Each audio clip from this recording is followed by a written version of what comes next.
మొదటి భాగంలో మనం ప్రార్థన చేస్తూ వచ్చాం కదా, ఒప్పుకోలు ప్రార్థన. మరి రెండవ భాగంలో మనం ప్రవేశిద్దాం. వాక్యం చదువుకొని ప్రార్థనలోకి వెళ్దాము. దానియేలు గ్రంథము మొదటి అధ్యాయము 8వ వచనము. దానియేలు గ్రంథము మొదటి అధ్యాయము 8వ వచనము, పేజీ నెంబర్ 730. దానియేలు గ్రంథము మొదటి అధ్యాయము 8వ వచనము. అందరం కలిసి చదువుకున్నాం. రాజు భోజించి భోజనమును పానము చేయి ద్రాక్షారసమును పుచ్చుకొని తాను అపవిత్రపరచుకుని కూడదని దానియేలు ఉద్దేశించి తాను అపవిత్రుడు కాకూడనట్లు వాటిని పుచ్చుకొనకుండా సెలవేయమని నపుంసకులను బట్టి వేడుకొనగా. మరి ఈ యొక్క రెండో అంశం ఏంటంటే, దానియేలు ఎదుర్కొన్న సమస్యలు, ప్రార్థన వలన సమాధానాలు. దానియేలు ఎదుర్కొన్న సమస్యలు, ప్రార్థన వలన సమాధానాలు. కాబట్టి మొట్టమొదటిగా మనం చదువుకున్న వాక్యం మనం చూస్తే, అపవిత్రమైన ఆహారం వల్ల దానియేలుకి ఏమొచ్చింది? సమస్య వచ్చింది. దానియేలు జీవితం మనం చూస్తే, ఇశ్రాయేల్ ప్రజల నుంచి తీసుకుని వచ్చారు. యుద్ధం చేసి వారు గెలిచిన తర్వాత కొంతమంది పట్టుకొని తీసుకుని వచ్చారు. వారిలో కొంతమంది యవనస్తులను పట్టుకున్నారు. వారిలో ఎవరున్నారంటే దానియేలు, షద్రకు, మేషకు, అబేద్నెగో వీళ్ళందరూ ఉంటే, వీళ్ళు ఏం చేస్తూ వచ్చారు? వీరి జీవితంలో చూస్తే మరి ఇక చదువుకున్న వాక్యం రీతిగా చూడండి. మరి 8వ వచనం ఏం చేశాడు? 8వ వచనంలో రాజు భుజించి భోజనం పానం చేయి ద్రాక్షారసం పుచ్చుకొని తాను అపవిత్రపరచకూడదని ఆజ్ఞ. అంటే వాళ్ళు ఏం చేస్తూ వచ్చారు? రాజుగారి భోజనం పెట్టిన వీళ్ళకంటే ఖరీదు గల భోజనం పెట్టమని అడిగితే, మరి దానియేలు జీవితంలో అవి తింటే మేము అపవిత్రం అయిపోతాము, దేవునికి మేము పవిత్రులుగా జీవించాలి అని దేవుని సన్నిధిలో వాళ్ళు మొరపెట్టినప్పుడు దేవుడు వారికి ఇచ్చిన సమాధానం ఏంటంటే చూడండి. దానియేలు గ్రంథము 1వ అధ్యాయము 12వ వచనము 16వ వచనము. 12వ వచనము 16వ వచనం చూడండి. భోజనమునకు పానమునకు నీళ్లను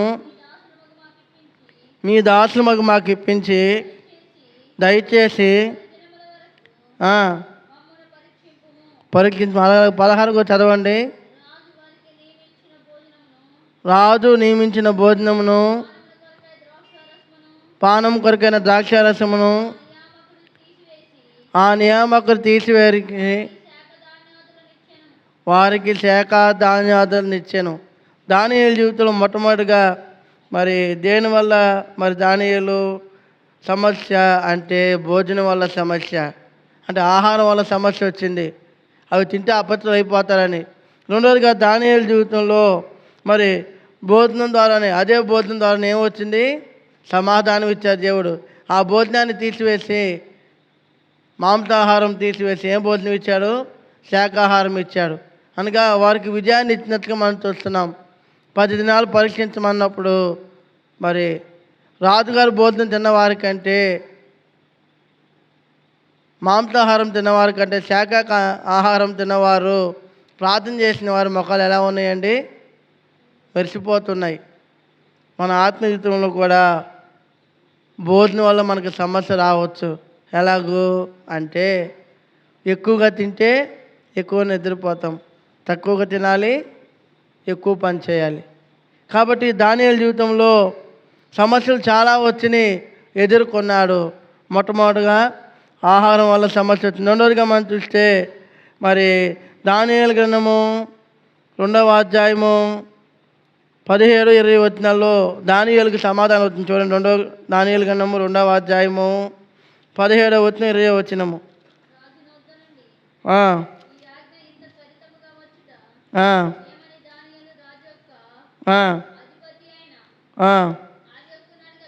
అడగగా దానియేలు గ్రంథము 2వ అధ్యాయము 17వ వచనము. 2:17. అప్పుడు దానియేలు తన ఇంటికి పోయి హనన్యాకు, మిషాయేలునకు, అజర్యాకును కలుగజేసెను. అయితే మరి 20 వచనం ఇంకో చదవండి. 20 వచనము. ఎట్లనగా దేవుడు ఆ, ఆ, ఆ, ఏం చేస్తున్నారు వాళ్ళు? వాళ్ళు అడిగింది దేవుడు చేశారు కాబట్టి దేవునికి స్తుతులు చెల్లిస్తున్నారు ప్రార్థన ద్వారా. దేవుడు జ్ఞానబుద్ధి కలవాడు, దేవుడు స్తుతించబడునుగా. కానీ వాళ్ళు ఏం చేశారు? దేవుని స్తుతించారు. మనం కూడా కష్టాలు శ్రమలు వస్తాయి, మనం ఓర్చుకొని దేవుని స్తుతించాలి. రెండవది కదా మనం చూస్తే దానియేలు జీవితంలో ఏమి సమస్య అంటే 5వ అధ్యాయం, దానియేలు గ్రంథము 5వ అధ్యాయము 13వ వచనం 17వ వచనము. దానియేలు గ్రంథము 5వ అధ్యాయము 13వ వచనం 17వ వచనము. ఆ, ఆ, ఆ, ఆ, ఆ, ఆ, చెర సంబంధమగు నీవే కదా. అలాగనే 17వ వచనం చదవండి. అందుకు దానియేలు ఇట్లా నేను నీ దానములు నీ యొద్ద ఉంచుకొనుము. అయితే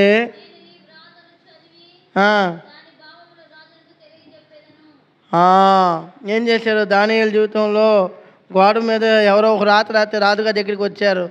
వచ్చినప్పుడు దానియేలు జీవితంలో ఈ రాత ఎవరు చెప్పగలరు అని అడుగుతుంటాయా, నీ దానాలు మాకొద్దు, నీ బహుమానం ఎవరికైనా ఇచ్చుకో, నేను మాత్రం దానికి సమాధానం చెప్తా అన్నాడు. మరి దానియేలుకి ఎలాగ సమాధానం వచ్చింది చూడండి. దానియేలు గ్రంథము 5వ అధ్యాయము 24వ వచనం 29వ వచనము.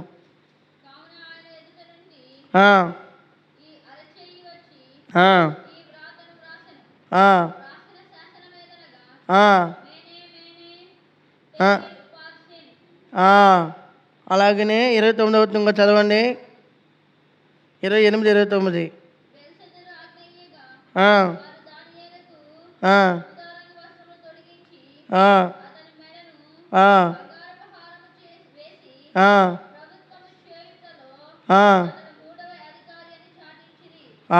చాలండి. దానియేలు జీవితంలో అక్కడ గోడ మీద రాసిన దాన్ని చదివి వినిపించడానికి ఏం చేశారు? ఓదారంగ వస్త్రాన్ని ఇచ్చారు, బంగారు హారం ఇచ్చారు, 3వ అధికారిగా ప్రకటన చేశారు. అందుకే గొప్పవాడుగా చేస్తూ వచ్చారు. మనం కూడా దేవుడి మాటలు వినేవారంగా, దేవుని మాటలు అనేక మంది చూస్తే దేవుడు ఏం చేస్తాడు? మనకి గొప్ప చేస్తాడు. నీతి వస్త్రం ఇస్తాడు దేవుడు. దానియేలుకి ఓదారంగ వస్త్రం ఇచ్చారు. అప్పట్లో మరి బాగా క్రీస్తు శకంలో పురాతన కాలంలో ఓదారంగ వస్త్రం అంటే బాగా ఖరీదైన వస్త్రం కదా. ఓదారంగ వస్త్రం అంటే ఏంటి? బాగా ఖరీదైన వస్త్రం. అనగా అది ఎవరు వేసుకునేవాళ్ళు కాదు, ఓన్లీ రాజుల దగ్గరే ఉండేది అది. అయితే దానియేలుకి ఇప్పించారు. ఇంకా దానియేలుకి ఏమి ఇచ్చారండి? మరి బంగారం హారం, బంగారంతో హారం చేసి ఇచ్చారు. అలాగనే మరి రాజు పరిపాలన చేసే దాంట్లో మరి 3వ అధికారిగా, అనగా రాజుగారి దగ్గర అధికారులు ఉంటారు, మంత్రులు ఉంటారు, అధికారం చేసే మంత్రిగా ఇచ్చారు. మరి కాబట్టి దానియేలుకి సమాధానం వచ్చింది ప్రార్థన ద్వారా. దేవుడు అన్నీ ఇచ్చాడు. మనం కూడా ప్రార్థన చేస్తున్నాం కానీ సమాధానం రావట్లే. చేస్తున్నాం, వదిలేస్తున్నాం. ఎట్లా మన ఆత్మీయ జీవితం అంటే చేసాములే ప్రార్థన, దేవుడు ఇస్తాలే. ఎట్లా ఉంది? ఉదాహరణ కంటే, ప్రభా నాకు పలానా సమస్య ఉంది, నాకు అది తీర్చని. మనం ఏం చేస్తున్నాం? ప్రార్థన చేయటానికి వస్తున్నాం, అక్కడ దాకా వచ్చి వెళ్ళిపోతున్నాం. ప్రార్థన చేయట్లా, అక్కడ పెట్టేసి వెళ్ళిపోతున్నాం. ఎవరొకరు ఈ కాగితం తీసుకొని చదువుకుపోతారా, ప్రార్థన చేస్తారా అని. చేసిన వాళ్ళు కూడా ఏం చేస్తున్నారు? కాగితం దేవునికి కొన్ని అక్కడే పడేసి వెళ్ళిపోతున్నారు. ఇంకేమవుతుంది? నీకు సమాధానమే రాట్లా. నీ ప్రార్థన దేవునికి వినపడాలంటే నువ్వు దేవునికి చేరే వరకు నువ్వు చేయాలి కదా. అక్కడి వరకు వచ్చి చేస్తున్నావు, నేను ఇన్ని సంవత్సరాలు చేస్తున్నాను, నాకు సమాధానం రాట్లే అంటున్నావు, నువ్వు వదిలేస్తున్నావు. ఎట్లాగూ? మరి ప్రతి ఒక్కరి ఇళ్ళల్లో మరి ప్రార్థన గురించి ప్రార్థనా వీరుల పట్టి ఉంటుంది. ప్రార్థనా వీరుల పట్టిలో రకరకాలుగా ఉంటుంది. మరి దాంట్లో ప్రార్థన వీరుల పట్టిలో బిల్లీ గ్రాహం గారి గురించి ఏమని రాసిందటయ్యా? మరి నువ్వు గొప్ప సువార్థికుడు కదా, ఇంతమంది మరి జనాభా నువ్వు ఎక్కడ మీటింగ్ పెట్టినా, ఏ సువార్త గుడికి పెట్టినా, ఏ ప్రార్థనకు పెట్టినా కొన్ని వేల మంది వస్తున్నారు. దానికి రహస్యం ఏందయ్యా అంటే ప్రార్థన అని చెప్పాడు. రెండో ప్రశ్న, అయ్యా నువ్వు ఇంత గొప్పగా నువ్వు సువార్త చెప్తున్నావు, వాక్యం చెప్తున్నావు కదా, నువ్వు ఎక్కడి నుంచి నేర్చుకున్నావు? నా దేవుడి దగ్గర నుంచి ప్రార్థన వల్ల నేర్చుకున్నా అన్నాడు. అయ్యా మరి నువ్వు పెట్టే కూడికలకి, నువ్వు చెప్పే వాక్యాలకి కొన్ని వేల మంది రక్షించబడుతున్నారు. దానివల్ల మనం ఎక్కడి నుంచి అవన్నీ వస్తున్నాయి, నీకు సహాయం ఎవరు చేస్తున్నారంటే ప్రార్థనే అన్నాడు. గొప్ప సంగతి కదా. ప్రార్థన వల్ల ఆయన ప్రసంగం చేస్తున్నారు, ప్రార్థన వల్ల ఆయన కొన్ని వేల మంది రక్షించబడ్డారు, ప్రార్థన వల్ల ఆయన వాక్యం బోధించగలుగుతున్నాడు. అలాగనే మన ఆత్మీయ తండ్రి భక్సింగ్ గారి జీవితంలో కూడా ఎంతోమంది దేవుని సేవకులు, అయ్యా నువ్వు ఇంత గొప్ప పరిచయం, ఇన్ని వేల సంఘాలు కట్టావు, ఇంత పరిచయం చేస్తున్నావు, నీకు కావాల్సిన సహాయం ఎవరు చేస్తున్నారు అంటే దేవుడే. ఎక్కడి నుంచి అంటే ప్రార్థన. మరి ఇద్దరు సేవకులు భక్సింగ్ దగ్గర, అయ్యా నువ్వు ఇంత కష్టపడి పరిచయం చేసావు కదా, నీకు ఎక్కడి నుంచి సహాయం వస్తుంది అంటే భక్సింగ్ గారు ఆయన గదిలోకి తీసుకుని వెళ్ళి మంచం కింద పరుపులు అక్కడ, ఇదేంటి పాస్టర్ గారు ఎక్కడి నుంచి సహాయం వస్తుంది, పరుపులు తీస్తున్నారేంటి, పరుపుల్లో ఏమైనా డబ్బులు ఏమైనా ఉన్నాయా అని చూస్తే పరుపులు ఆగి దాంట్లో 2 రంధ్రాలు చూపిస్తున్నాడు భక్సింగ్ గారు. ఏం చూపిస్తున్నారు? 2 రంధ్రాలు అనగా మోకాళ్ళు వేసి ప్రార్థన చేసి ఆ పరుపు ఏమైపోయింది, రంధ్రాలు పడిపోయినాయి. ఆ 2 రంధ్రాలు చూపించి, ఇగో ఇంట్లో నుంచే నాకు సహాయం వస్తుంది అంటున్నాడు. వారు ఆశ్చర్యపోతున్నారు. ప్రార్థన వల్లనే సమాధానాలు, ప్రార్థన వల్లనే. ప్రార్థన చేస్తే ఆటంకం వస్తుంది, ప్రార్థన చేస్తే ఏమవుతుంది, ఆటంకాలు పోతాయి. అందుకనే దానియేలు జీవితంలో మొట్టమొదటిగా ఆహారం వల్ల ఏమొచ్చింది, ఆహారం వల్ల మరి చాలా అపవిత్రైపోతాడేమో అనుకున్నాడు, కానీ దేవుడు ప్రార్థన ద్వారా సమాధానం ఇచ్చాడు. రెండోదిగా మరి దానియేలుకి వచ్చిన సమస్య, గోడ మీద రాత వల్ల సమస్య వచ్చింది, ప్రార్థన ద్వారా దేవుడు సమాధానం ఇచ్చింది. మూడోదిగా చూడండి, మరి దానియేలు జీవితంలో మరి దానియేలు గ్రంథము 6వ అధ్యాయము 7వ వచనము 10వ వచనము. దానియేలు గ్రంథము 6వ అధ్యాయము 7వ వచనము 10వ వచనము. సేనాధిపతులు, అధిపతులు, మంత్రులు, సంస్థానాధిపతులు అందరినీ కూడి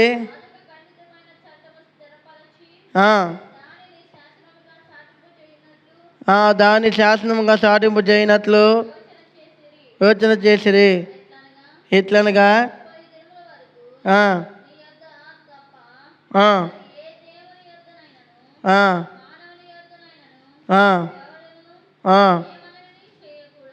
చేయకూడదు. చాలా. అలాగనే 10వ వచనం చూడండి, 10వ వచనము. ఇట్టి శాసనము సంతకము చేయబడనని దానియేలు తెలుసుకున్నాను. అతడు తన ఇంటికి వెళ్ళి యథాప్రకారముగా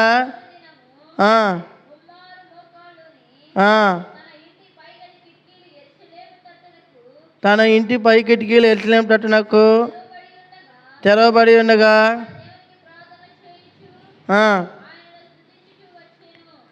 చాలండి.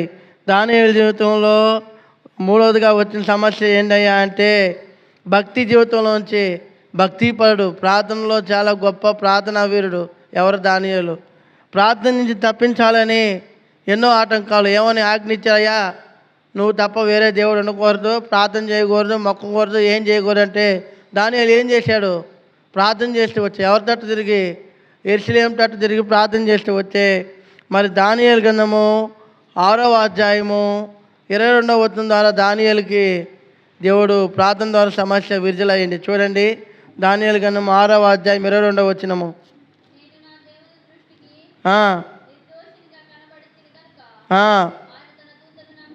ఆయన తన దూతను నంపించి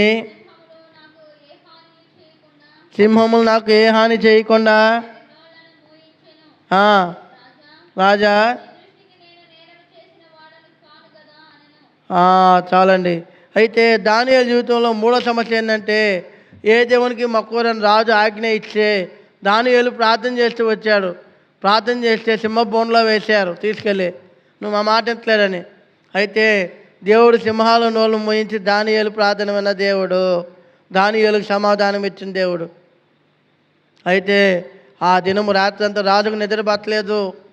పొద్దున్నే వచ్చి గృహ దగ్గరికి వచ్చి, జీవము గల దేవుని సేవకుడు దానియేలు, నీ దేవుని నిన్ను రక్షించునా అని అడిగితే దానియేలు మౌనంగా ఉన్నారండి. ఏం చెప్పాడు? రక్షించాను అన్నాడు. మనం చెప్పగలమా ఈ మాట? ఏమని? నీ దేవుడు నిన్ను నీ కుటుంబాన్ని రక్షించినా అంటే, లేదు రక్షించలేదు అని చెప్తాం మనం. రక్షించిన అంటే మనం కూడా ఏం చెప్పాలి? రక్షించాను అనే మాట మనం చెప్పాలి ధైర్యంగా. దానియేలుని కాపాడిన దేవుడు నిన్ను నన్ను కూడా కాపాడుతాడు. ఎప్పుడు? సమస్య వచ్చినప్పుడే కాదు, ఎల్లవేళ నువ్వు దేవునికి ప్రార్థన చేయి. ప్రతినిత్యం నువ్వు దేవునికి ప్రార్థన చేయి, దేవుడు నీకు సమాధానం ఇస్తాడు. నువ్వు ప్రార్థన చేస్తున్నావు కానీ నీ ప్రార్థన ఎవరికి చేరతలా? నీ ఇంటి పైకప్పే దాటట్లేదు. ఇంకా దేవుని దగ్గరికి ఏం వెళ్తుంది? దేవునికి వినపాలంటే నువ్వు చేస్తూనే ఉండాలి. అయ్యో, ప్రతిదినము ప్రార్థన చేస్తూనే ఉంటే దానియేలు వలె. దానియేలు 8 దినాలు ప్రార్థన చేశారండి, రోజుకి 3 సార్లు. మనం ఒక్కసారి చేయటాకే మనం బాధపడుతున్నాం. దానియేలు 3 సార్లు ప్రార్థన చేశారు, విజయాన్ని సాధించారు రోజుకి. మొట్టమొదటిగా దానియేలుకు వచ్చిన సమస్య ఏంటండి? ఆహారం ద్వారా సమస్య వస్తే దేవుడు ప్రార్థన ద్వారా విజయాన్ని ఇచ్చాడు. రెండవదిగా గోడ మీద రాసిన రాత ద్వారా ప్రార్థన చేస్తే దేవుడు సమాధానం ఇచ్చాడు ప్రార్థన ద్వారా. మూడవదిగా భక్తి జీవితంలో భక్తిని కోల్పోయేటట్లు చేయాలని చూశారు, కానీ ప్రార్థన ద్వారా దేవుడు సమాధానం ఇచ్చాడు. మన ఆత్మీయ జీవితం ఎలా ఉంది? మనం కూడా ప్రార్థన చేస్తున్నామా దానియేలు వలె? లేకపోతే సమస్య రాగానే మనం పడిపోయే వారంగా ఉంటున్నామా? దానియేలు ధైర్యంగా నిలబడ్డాడు. దేవుడు విజయాన్ని చూశాడు. ఓదారంగ వస్త్రాన్ని దేవుడు అనుగ్రహించాడు. బంగారపు వస్తువు దేవుడు ఇచ్చాడు దానియేలుకి. మనం కూడా మరి అందుకనే బైబిల్ వాక్యం చూస్తే ప్రకటన గ్రంథంలో మరణం వరకు నమ్మకముగా ఉండము, నేను నీకు జీవ కిరీటం ఇస్తాను అని వాక్యం ఉంది. మరి నీ మరణం వరకు నీ ప్రార్థన నమ్మకంగా ఉంటుందా అంటే లేదు. ఎట్లా ఉంటుంది? నే దినాల్లో సంఘాల్లో ఉన్న విశ్వాసులు ఎలా ఉంటున్నారంటే, పుట్టిన దగ్గర నుంచి ఒక వయసు వచ్చే వరకు ఒక మందిరానికి వెళ్తారు. ఆ తర్వాత ఈ మందిరంలో సరిగ్గా ఆత్మలు ఏమన్నప్పుడు ఇంకో మందిరానికి వెళ్తారు. అక్కడ ప్రార్థన సరిగ్గా లేదు, ఇంకో మందిరానికి. అట్లా మందిరాలన్నీ తిరుగుతున్నారు. చివరికి వారు చనిపోయి భూస్థాపన సమయానికి ఏ పాస్టర్ కానీ పిలవాలమ్మా? పలానా ఆమె చనిపోయింది కదా, ఏ పాస్టర్ కానీ పిలవాలి? మొన్న దాకా ఆ మందిరానికి వెళ్ళి, దాకా ఈ మందిరానికి వెళ్ళండి, ఇప్పుడు ఈ మందిరానికి వెళ్తుంది, ఎవరిని పిలవాలి అంటున్నారు. వాక్యం వింటున్నారు, ప్రార్థన చేస్తున్నారు, కానీ ఆత్మీయ జీవితం నిలకలేని పరిస్థితి. దానియేలు జీవితంలో నమ్మిన దేవుని విడిచిపెట్టలా, నమ్మిన ప్రార్థనని విడిచిపెట్టలా. ప్రార్థన చేస్తూనే ఉన్నాడు, దేవుని వైపు చూస్తూనే ఉన్నాడు. సమస్యలు వచ్చినాయి, సమాధానాలు కూడా వచ్చినాయి. నీ ఆత్మీయ జీవితం కూడా ఎలా ఉందా? నీ ప్రార్థన ఎలా ఉందా? దానియేలు చేసిన ప్రార్థన నువ్వు చేస్తున్నావా? దానియేలు 3 సార్లు చేశాడు. నువ్వు రోజుకు 2 సార్లు ఏం చేస్తావా? ఒకసారి అయినా ప్రార్థన చేస్తావా? ఈ యొక్క రెండవ అంశంలో, ప్రభా నా ఆత్మీయ జీవితం ఎలా ఉంది? దానియేలు వలె నేను కూడా సమస్య వచ్చినప్పుడు ప్రార్థన చేస్తున్నానా, లేకపోతే నేను వెనకడుగు వేస్తున్నానా? మనం చివరి దినాల్లో ఉంటున్నాము, ప్రభు రాకడ సమీప దినాల్లో ఉంటున్నాము. మనం ముందడుగు వేసే వారంగా ఉండాలి. అంతేగాని ఓ విశ్వాసి నేను నిన్ను రక్షించానంటే లేదని మనం వెనకడుగు వేయకూడదు. కాబట్టి మన ఆత్మీయ జీవితంలో ముందడుగు వేసే వారంగా ఉండాలి. మన ప్రార్థన జీవితం కూడా ముందడుగు ఉండాలి. కాబట్టి రెండవ అంశంలో, ప్రభా దానియేలు వలె నేను ప్రార్థన చేస్తున్నాను లేనా? సమస్య వచ్చినప్పుడే ప్రార్థన చేస్తున్నానా? మిగిలిన సమయంలో కూడా ప్రార్థన లేకపోతే అయితే నేను క్షమించయ్యా, ఈ దినం నుంచి నేను సరి చేసుకుంటున్నా, దానియేలు వలె ప్రార్థన చేసే వ్యక్తిగా నన్ను తీర్చయ్యా అని ప్రభు సన్నిధిలో మనం ప్రార్థించే వారంగా ఉందాం. అట్టి రీతిగా ప్రభు మనకి సహాయం చేయను గాక. ప్రార్థించండి.